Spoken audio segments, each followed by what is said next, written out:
It is. I'd like some help in reducing resistance to myself being selfish. Well, you've come to the wrong place. Because we encourage it.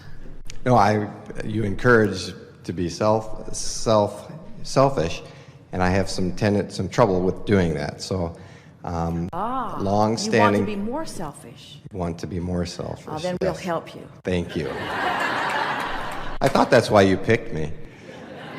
So, long-standing history of being a people pleaser, and which is the discussion we just had. Yes, I don't think that's necessarily a bad thing in of itself. However, because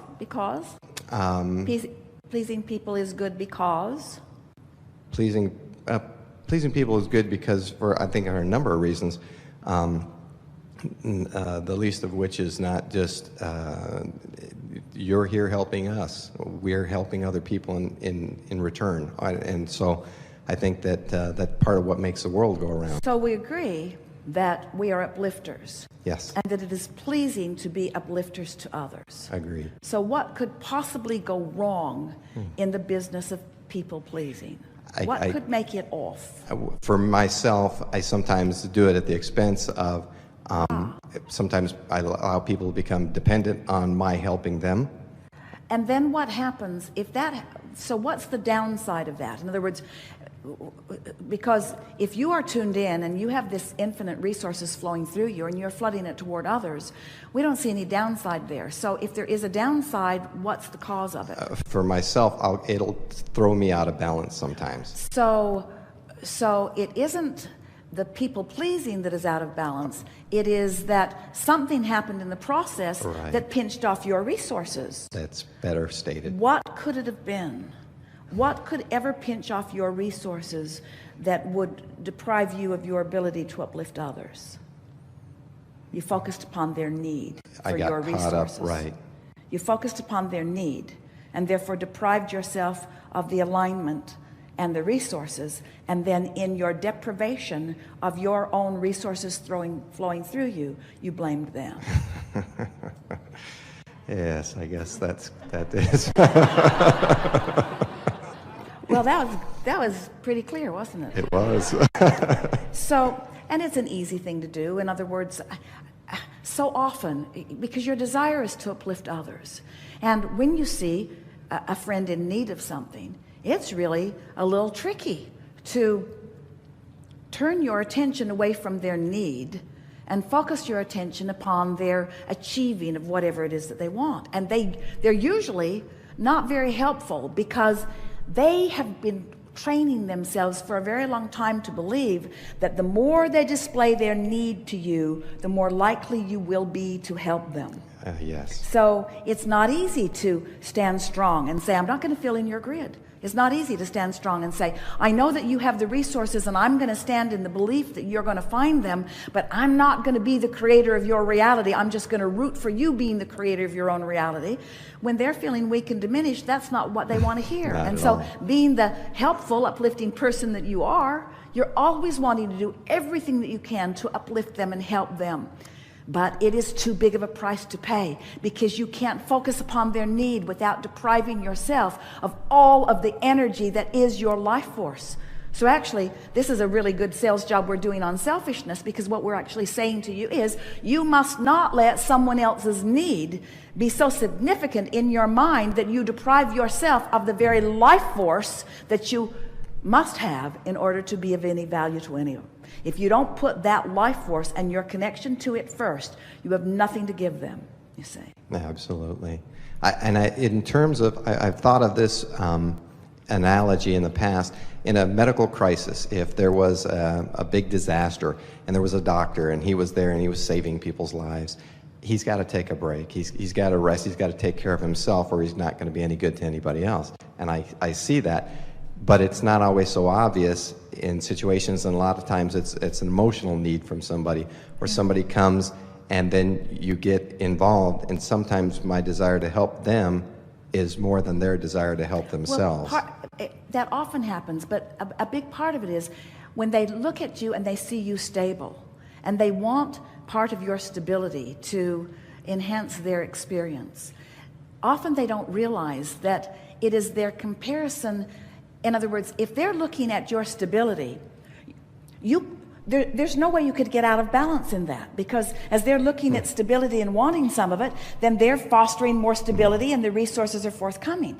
But what often goes wrong is that they see themselves as unstable in their request for your stability, and so the emphasis is on the wrong thing. On the instability. And here is the most significant conversation of the day, maybe ever, and it speaks right to the heart of what you're asking for.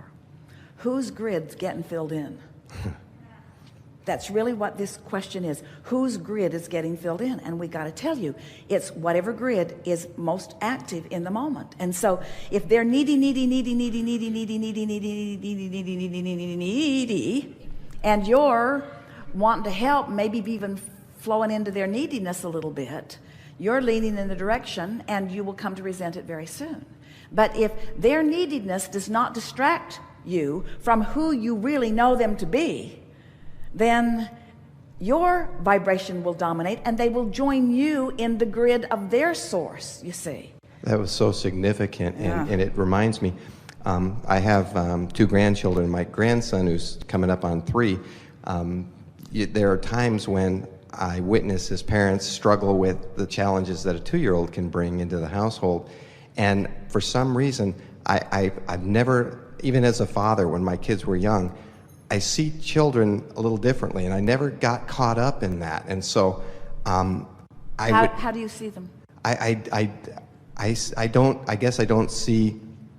I see them as very free-spirited. So if they throw a tantrum, I don't see that as a problem. I look at the positive side of it, and I never got caught up in that. And I did a great job of that as a father. But as a grandfather, I think when you have years of experience and you watch and you say, okay, my kids turned out to be really good kids, and all the worry that I had as a father would have growing up about that was pointless, because none of that stuff happened. So as a grandfather, I can see this happen, and I've never allowed myself, when it comes to children, to get wrapped up into that, or to knock me out of balance. You're speaking to exactly what we were talking Yes. about. In other words, you're able to see it without letting whatever grid that Right. got going on upset your balance. And so, and they naturally come back to that, to the grid of well-being. Yes. It takes quite a bit of attention otherwise for something different from that to happen. The analogy that we've offered through the years about this very thing is, if you were walking along a mountain ledge, you had 2 friends with you, and you, for some reason, found yourself in an unstable situation. Maybe you hurt your foot, maybe you bumped your head, but you are not stable on your own. And you've got 2 friends with you, and one is preoccupied and unstable himself, limping along, barely able to make his way along the ledge, and another one is strong and sure-footed and clear-minded. Which one would you be glad was there? No brainer. Of course it is.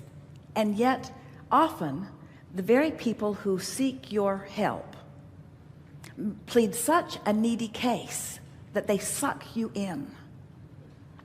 And then you can't help them. But your discord is not because you can't help them. It's that you've deprived yourself of who you really are.